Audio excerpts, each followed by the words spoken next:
The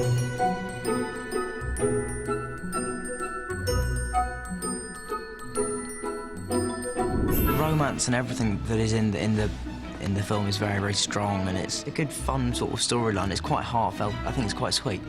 I think the key is just connecting with them. Sure. There's definitely a big play on teenage relationships. Harry! There's Harry and Ginny, but she actually has a boyfriend at the beginning of the film, Dean. See, Ronnie, we're only holding hands. He's very protective of Ginny in this one. And snogging. I like to leave. Harry is completely torn because he realises he fancies his best friend's sister. Quiet, please! Shut it! And then Ginny turns out to have feelings for him too. Merry Christmas, Harry. In the end, I think he sort of trusts Harry, and yeah, they're good mates, so it could be anyone. Yeah, sort of Harry's sort of the best guy for it, I guess. Action. There's something else. Another secret of sorts. One of mine. There is a lot of the romance stuff to do with Harry, but it's mainly, I think, the story that everyone will, you know, really get into is the Ron Weasley Lavender Brown thing. He gets into the Quidditch team and he makes a few sort of saves, and it does feel a bit cocky, and so that's how it all starts, really. It's sort of quite a different sort of side to Ron. Ron has his girlfriend Lavender, this kind of slightly loony girl who just thinks that he's the best thing that's ever happened. Ron's not used to such a predatory female in his midst, but once he jumps, they are caught around every corner with their lips locked, and, you know, passions run high for a while there, and it's very funny.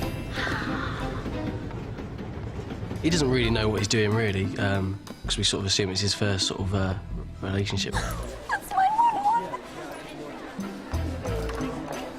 Excuse me, I have to go and vomit. Hermione's shocked by Ron finding Lavender, this pink kind of ball of squealiness, attractive, when Hermione's clearly not that girly kind of girl. And, you know, there's clear feelings there with Hermione and Ron from the beginning. She's a bit heartbroken by it all, to be honest, and Hermione and Lavender hate each other, so that's really difficult. Lovely. She's very sweet, but she's just quite, annoying. So, think you could introduce me to your friend Granger? I wouldn't mind getting on a first-name basis, know what I mean? And Cormac, he quite likes Hermione. Hermione essentially just uses Cormac. Left Cormac under the mistletoe. Cormac? That's who you invited?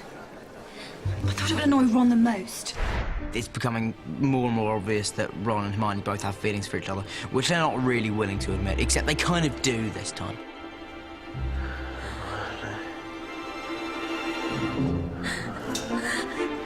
So I suppose it's a little bit more obvious in this one, because Hermione gets a little bit jealous this time, and I think that's sort of when they sort of realise, really.